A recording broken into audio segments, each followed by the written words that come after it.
לעילוי נשמת הנפטרים, לעילוי נשמת ארלט בת אולגה ולעילוי נשמת ז'ואקין בת מרסדס. פרנס היום, קרול אלי כהן et Saadia Israël. Alors on continue. Ubemedраsh, il lui a dit Lotelech imahem. Alors qu'est-ce que Rabotai, il lui dit, Hachem il dit à Bil'am Lotelech imahem. Amarlo imken akalelam bimkomi. Il dit ok, tu veux pas, je vais les maudire là où je suis. Amarlo lotaor et ta'am. Ne maudis pas le peuple. Amarlo imken avarechem. Il dit ok, tu veux pas, je vais les bénir. Amarlo ki baruch hu. Le peuple, il est béni. Enam tzrichim le birchatecha. Ils n'ont pas besoin de ta beracha. Mashal omrim la tzira. Un exemple qu'on dit à l'abeille. Le middovcher velo me'okter. On veut, qu'est-ce qu'on dit à l'abeille? On veut ni ton miel, ni ta piqûre. Ça veut dire laisse-nous tranquille. Hachem dit à Bil'am, ils n'ont pas besoin ni de ta beracha, ni de ta kelala. Pourquoi? Ki baruch hu. Parce que le peuple, il est béni. Ce livre, c'est Rabbeinu Behaye, c'est le Talmud de Haramban, il a pirouche à la Torah, il a vécu à peu près il y a 700 ans, il a écrit ce livre sur la paracha qui s'appelle Rabbeinu Behaye, son nom c'est Rabbeinu Behaye ben Asher. Il y a un autre Rabbeinu Behaye qui est Chovat al-Vavot. Alors, on continue. Bamedrash, en bas, vous l'avez. Bamedrash, qui me en Hashem letiti la haloch imachem. On voit que Bil'am, à un moment donné, il ne voulait pas aller avec Saré Moab. Alors on va dire, qu'est-ce qu'on va dire? Ah, c'est un... Voilà, il a fait tchouva. Il ne voulait pas partir avec eux pour maudire le peuple. Et là, c'est pas parce qu'il ne voulait pas. Hachamim, ils expliquent. Et là, imsarim gedolim. Comme s'il lui a amené une délégation qui n'était pas à sa hauteur. Et comme Bil'am, il était quelqu'un qui aimait beaucoup le kavod, alors il dit non, je veux que tu m'amènes une délégation beaucoup plus importante. Sarim lechbadim ele, ça veut dire des princes et des ministres et des gouverneurs, pas de seconde qualité, mais de première qualité.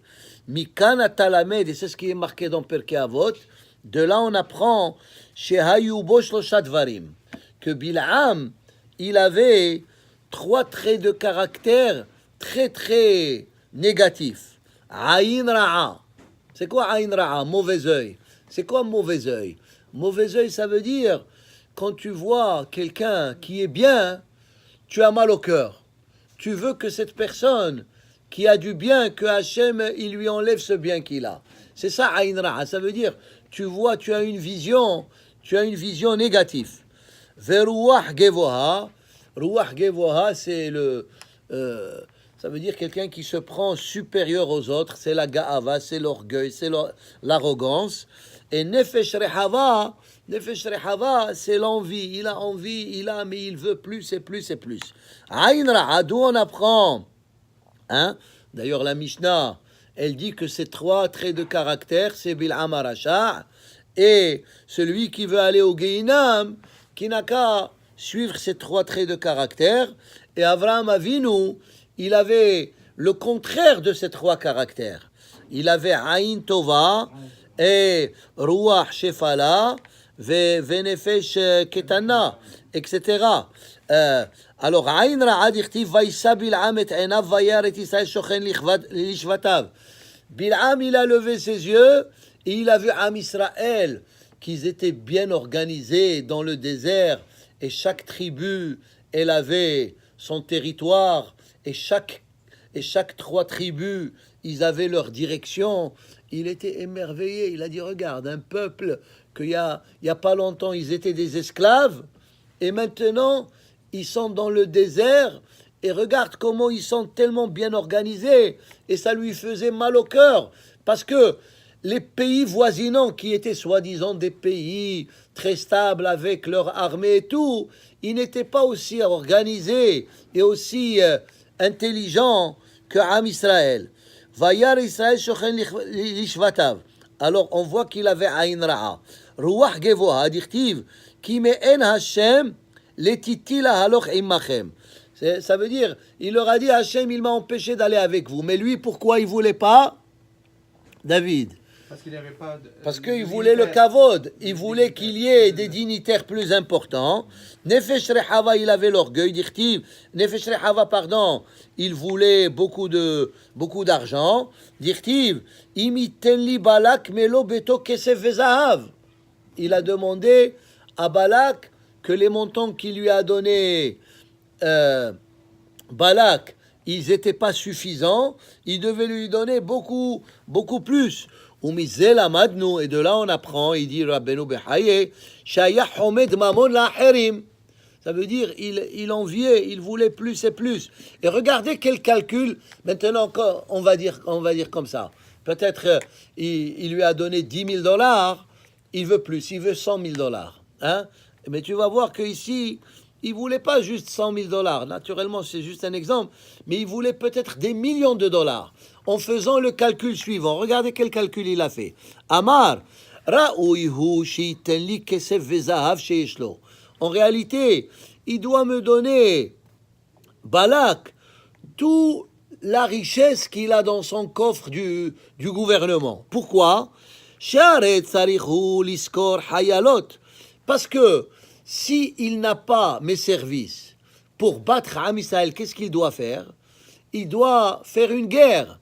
Et pour faire une guerre, ça prend l'armée. Et l'armée, ça prend de l'argent. Et même s'il va faire la guerre contre Am Israël avec son armée, c'est pas sûr qu'il va les battre. Va'ani, mais moi, avec mon expertise de savoir comment bénir et maudire, sa prétention de dire ça, Va'ani bevadai notseah. Ça veut dire quoi? Ça veut dire, il lui a dit, disons, qu'est-ce que ça coûte pour faire une guerre? Alors, c'est pas 10 000, ni 100 000 dollars. Ça coûte des millions de dollars. Il dit, c'est ces millions de dollars que je vais t'épargner. Tu vas me les donner si tu veux que je travaille avec toi. On saute, on passe au prochain passage. Il dit, Im likro lecha ba'uha anashim. Alors de là, on apprend qu'il avait nefesh rehava. Ça veut dire, il voulait beaucoup d'argent et de kavod. Im likro lecha ba'uha anashim, kum lechitam. Maintenant, il pose une question. Vahalo kevar ne'emar. Mais c'est déjà marqué. Hein? Vahalo kevar ne'emar lo telech imahem. Hachem, il lui a dit, au début, ne va pas avec eux. Et Hachem, là, qu'est-ce qu'il lui dit? Lech itam. Aval hu ha'inyan. Maintenant, vous avez compris. C'est la question que Rashi, d'ailleurs, il dit. Hachem, il lui a dit, ne va pas avec eux. Et après, il lui dit, ok, va avec eux. Qu'est-ce qu'on a dit? Qu'est-ce que le Rashi répond? Que l'être humain, il a le libre choix. Hachem, il lui a dit, ne va pas avec eux. Mais il a vu... Non, attends, écoute la réponse de Rashi. Hachem, il lui a dit de ne pas aller avec eux. Maintenant, il a vu que Bil'am, il insistait pour aller avec eux. Il lui a dit, si tu veux aller avec eux, va avec eux. Mais Hachem, il lui a dit de ne pas aller avec eux. Oui, mais toi, tu dis, il lui a dit, va avec eux, mais c'est pas ce qu'il lui a dit au début. Alors, Hachamim, ils apprennent de là un concept, et pas uniquement de là, d'autres textes aussi de la Torah. Ça veut dire qu'il y a dans la Torah ce concept que l'être humain, il a le libre choix. Hachem, il te dit, ne fais pas la Avera. Tu veux faire la Avera, Hachem, il te donne la possibilité. Il y a le libre choix, parce que s'il n'y a pas le libre choix, il n'y aura pas la notion de Sachar ve'onesh. Si Hachem, il va nous obliger à faire des mitzvot, alors pourquoi on va être récompensé pour faire les mitzvot? Alors regardons qu'est-ce qu'il dit lui ici. Il va rejoindre le point que j'ai dit, que l'être humain, il a le libre choix. C'est comme l'histoire des Meragelim. Il rapporte le machal des Meragelim. Hachem, il leur a dit au peuple d'Israël que la terre d'Israël, elle est bonne. Et Eretz Zavat Halav Udvash. Mais eux, ils ont insisté pour amener des explorateurs pour voir la terre d'Israël. Qu'est-ce que Hachem il a dit à Moshe? S'ils veulent absolument, eh bien, Shelach Lecha. C'est pour ça que c'est marqué le mot Lecha. Ça veut dire Hachem, il dit à Moshe, envoie pour toi. Moi, j'ai pas besoin. Alors on saute quelques lignes, passez à l'autre texte. Mikana talomet, ce que j'ai souligné, chez Bederer, chez Adam Rotzel Alechet Ba, Molichim Oto. Le chemin que l'être humain, il veut prendre, Hachem, il le laisse prendre ce chemin. Sauter, ou Bekan Yesh Lishol. Maintenant, il pose une question fondamentale. Im haya koach bidvar Bil'am lehazik, si Bil'am il avait une force pour faire du mal, ou le ho'il, imlo, ou bien pour faire du bien ou pas, im tomar haya. Alors, si tu dis qu'il a une force, comment un être humain il peut bénir ou maudire contre la volonté de Hakadosh Baruch Hu? Ça veut dire, il pose une question. Si Hachem, il veut que cette personne, elle soit bénie, sans la bracha de Bil'am, elle va être bénie. Et si Hachem, il veut que cette personne, elle soit maudite, sans la Kelala de Bil'am, il va être maudit. Alors, en quoi cela va changer? Vim habore gazar al Israël sheneemar ki baruch hu, qu'ils sont bénis. Comment Bil'am il va changer le décret de Hakadosh Baruch Hu? Vim tomar lo haya mamash biklalato. Imken. Et si tu dis que sa kelala elle n'a pas de force, imken lama mena'u Hakadosh Baruch Hu. Pourquoi Hakadosh Baruch Hu il l'a pas laissé maudire? Mais tu vas dire que c'est Hakadosh Baruch Hu qui décide. Il aurait pu le laisser maudire, mais ça ne va pas s'accomplir. Voilà la réponse. Ki Bil'am lo haya bekoach devaro klal shetahul birchato klalato. Sa bracha, elle avait en réalité aucune force. Sauter jusqu'au passage où j'ai souligné. Aval mitzat chokhmato. La force de Bil'am, c'est il savait le moment propice pour maudire Béné Israël. Le moment, le moment où Hakadosh Baruch Hu s'énerve, ça veut dire, lui, comme on a dit, il était un astrologue. Et comme on a dit, Hakadosh Baruch Hu, il s'énerve, qui rega be'apo. Hein? Rega be'apo, ça veut dire, Hachem, il s'énerve, on va dire, 1 seconde par jour. Et cette seconde-là, elle est grave. Ça veut dire que si quelqu'un, il va maudire le peuple d'Israël ou une personne, ça peut s'accomplir. C'est pas à cause de la kelala de la personne. Parce que c'était un moment de colère, et à un moment de colère, alors même celui qui est innocent, il va se faire attraper. Ça veut dire naturellement, si la personne elle a fait des averot, si la personne elle est tzaddik les gamre, même si c'est rega be'apo, il n'y aura pas de mal. Alors c'est ce qu'il dit. Il dit, Ella mitzat chokhmat shayode alechaven et hasha'a. Hakadosh Baruch Hu ko'es. Mais le miracle que Hakadosh Baruch Hu nous a fait, David, c'est quoi? C'est que pendant cette période, Hachem n'était pas en colère. Très bien. Pendant cette période, Hakadosh Baruch Hu, il a fait un chesed, que Hakadosh Baruch Hu, malgré qu'il s'énerve 1 fois par jour, hein?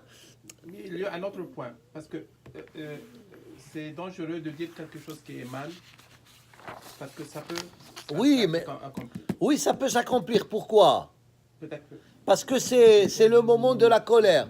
Quand on dit le moment de la colère, parce qu'il faut expliquer ça, on a dit à Hakadosh Baruch Hu, en lo guf velo demutaguf. On est d'accord? Hachem, il n'a ni un corps, ni rien de ce qui peut ressembler à un corps. Alors, qu'est-ce que ça veut dire Hachem, il s'énerve? Ça veut dire qu'une fois, malgré que Hachem, on a dit, El Rahum Vehanoun, il est plein de compassion, il est plein de miséricorde, hein? Hachem avant le péché, Hachem après le péché, comme on a dit, on dit Hachem, Hachem, El Rahum Vehanoun. Pourquoi on dit 2 fois Hachem? Hachem, il a de la compassion avant que la personne ait fait le péché, et Hachem, il a de la compassion après que la personne elle a fait le péché. Mais alors c'est ça, Hachem il est plein de compassion, mais il y a quand même un moment dans la journée où Hachem il est strict, parce que comme on a dit, être compatient à longueur de journée, tout au long de l'existence de l'univers, c'est pas bien. Parce qu'à ce moment-là, les gens, ils vont faire que des avérotes. Alors, ça veut dire, il y a un moment donné, peut-être une seconde, peut-être une fraction de seconde, un moment où Hachem, quand même, il voit, il dit, je mets ma compassion de côté, et je vois comment l'être humain et comment l'humanité, elle se comporte. Et s'il mérite d'être puni, Hachem, il est puni. Et c'est ce qui s'est passé avec la génération du déluge, d'Oram Maboul, et c'est ce qui s'est passé avec Maasea Egel, et c'est ce qui s'est passé avec Adam Arishon. Ça veut dire, c'est comme on a dit, Hachem, on veut toujours mitou kaddinim, on veut que le jugement sévère d'Hachem y soit adouci. C'est pour ça que dans certains livres, il y a Yudke Vavke et Aleph Dalet Nun Yud, qui est, parce que Yudke Vavke c'est Middat Arahamim, et Adonai, ça vient du mot din, dina, ça veut dire du jugement sévère.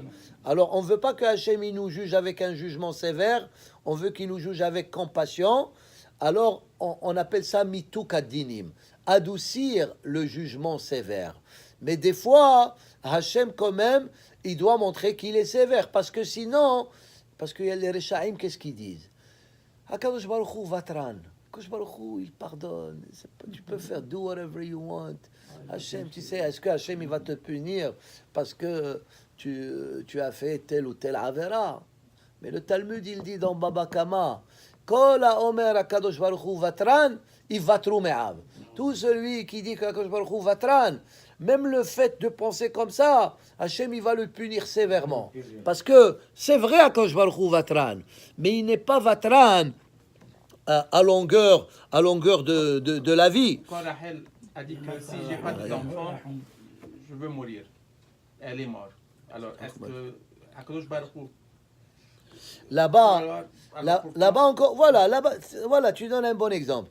Rachel, elle a dit, V'im en li bainin meta anochi. Alors Hachem, il a puni, et étant donné qu'elle a dit cette phrase pour avoir un enfant, elle est morte au moment où est-ce qu'elle a accouché Binyamin, un enfant. Pourquoi? Hachem, il a puni. Tout d'abord, le Talmud, il dit, Al tiftah pe la Satan. N'ouvre jamais ta parole pour dire des paroles négatives. Il faut dire que des paroles positives. Pourquoi? Parce qu'il se peut que ce moment où tu dis ces paroles négatives, c'est un moment de kirega. C'est un moment où Hachem il est en colère, comme on a dit, El Zohem Bechol Yom. Et peut-être à ce moment-là, oh, tu dis Ve'im Aïn Meta Anochi, boum, Hachem il prend cette phrase et dit ben tu vas mourir à cause de. Naturellement, on parle d'une grande saddeket, Rachel Imenu, que son zéchout, il est plus que les avot et les imahot, et le Mashiach, il va venir. Bizchot Rachel Imenu, mais comme on a dit,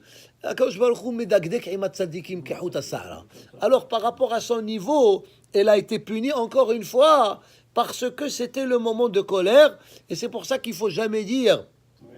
C'est pour ça qu'on dit qu'une femme, elle ne doit pas piétiner sur des angles parce qu'elle peut avorter son bébé. Pourquoi? Parce que quand elle piétine sur les angles, elle attire un moment de colère. Parce que l'homme, avant le péché, il avait cette protection d'angle. Il était comme du marbre, hein? Juste façon de parler. Et après le péché, Hachem, il les a laissés au bout des doigts, des mains et des pieds. Et étant donné que c'est la femme qui a causé le péché, alors c'est pour ça qu'elle doit faire attention à ce genre de choses, hein? Alors, voilà, je voulais ajouter juste un commentaire et après je vous libère. Ça, c'est pas du Rabbeinu Behaye, ça c'est de la Gemara. La Gemara, elle dit dans la fin de l'histoire de Pinhas. Pinhas, il a poignardé Zimri ben Salou et Cosbi Batsour.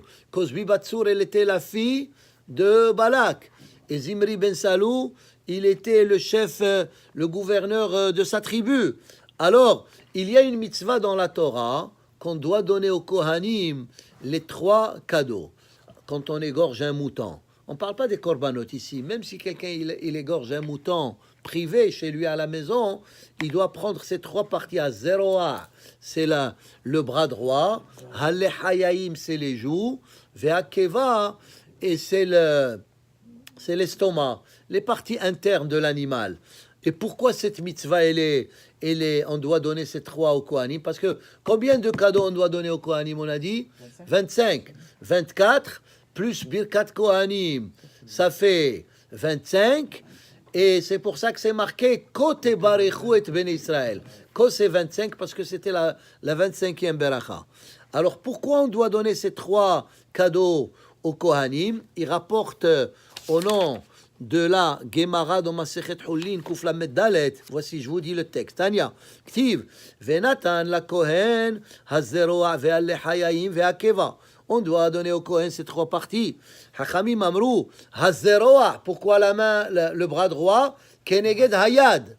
Parce que Pinhas, il a pris sa main, il a mis l'épée dans sa main droite. Vechenu Omer Vaikach Romach Beado. Il a pris l'épée dans sa main droite. Halle Hayayim les joues. Keneged Atfila. Kedirtiv, comme c'est marqué. Vayahamot Pinhas Vaifallel. Pinhas, il a prié parce qu'il y avait une épidémie et 24 000 ils sont morts. Mais dès que Pinhas, il a prié, la Maggefa, elle s'est arrêtée. Ve'et Kuba, et l'intérieur, pourquoi on doit donner ça au Kohanim? Ve'et Aisha el Kobata, parce qu'il les a poignardés, ils sont morts avec l'épée à l'intérieur. Alors, étant donné que Pinhas, il a déclenché ces trois parties du corps en faisant cet acte héroïque, c'est pour ça que les Kohanim, ils méritent ces 3 parties, parce que Pinhas, il est devenu Kohen. Et ici, il explique dans Torah Tmima, il ajoute un autre point. Il dit, parce que, pourquoi la Gemara, elle fait ce commentaire, que ces 3 choses, il faut les donner aux Kohanim? Parce que les matanot des Kohanim, ils sont marqués dans Parashat Korah. Et pourquoi ces 3 cadeaux, ils ne sont pas mentionnés dans Parashat Korah? Parce que là-bas, on parle de tous les cadeaux que les Israéliens doivent donner au Kohen. Et pourquoi ce n'est pas marqué ces 3 cadeaux? Parce que ces 3 cadeaux, ils sont venus plus tard, à cause de l'acte de Pinhas. Et comme nous le savons, Pinhas, il est devenu Eliyahu Hanavi, parce que c'est Midda Keneged Midda. Étant donné qu'il a mis sa vie en danger, alors maintenant, il est récompensé en vivant une vie éternelle. Et le Hida, il ajoute, si vous regardez, pourquoi il a mérité de devenir Eliyahu Hanavi et de vivre pour l'éternité? Parce que le Hida, il dit, Rabbeinu Haïm David Azoula, un grand Hacham Sefarad, il dit, c'est marqué là-bas, Vaikach Romach Beado. Il a pris Romach. Romach, c'est l'épée. Mais dans le mot Romach, il y a Ramah. 248. C'est quoi 248? Les parties du corps. C'est ça, les parties du corps humain. Ramah Evarim. Ça veut dire il a fait cette mitzvah avec tout son corps et son âme, sans aucune pensée négative. Ça veut dire, malgré qu'il a fait un acte très très grave, et il aurait pu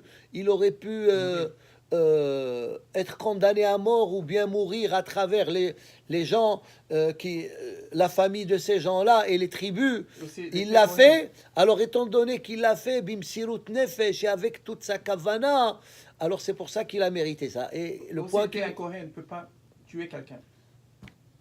C'est ça. Alors, ça, c'est une autre question. Il était Cohen, comment ça se fait qu'il les a tués? Alors, il y a ceux qui disent... Parce qu'il l'a fait pour...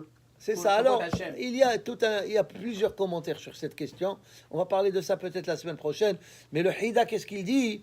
On apprend de là que si tu veux faire vraiment une mitzvah complète, il faut la faire beramah evarav veshasa gidav. Il faut la faire avec toute sa pensée et toute sa concentration. Et d'ailleurs, ça répond à une autre question. Pourquoi Moshe Rabbeinu, il n'a pas fait cet acte? Il a oublié. Il a oublié. Et pourquoi il a oublié? Parce que Hachem, il ne voulait pas que Moshe il fasse cet acte. Pourquoi? Alors tout d'abord, un grand chef... tu dirais, un grand chef, ça veut dire faire un acte. It's like he took the law into his own hands. Un grand chef ne doit pas faire ce genre de choses. Moshe Rabbeinu, il doit donner un exemple. S'il commence à tuer Moshe Rabbeinu, tout celui qui fait un péché, le peuple, qu'est-ce qu'ils vont faire? Ils vont le suivre. Et c'est pas comme ça. La Torah, il y a des conditions.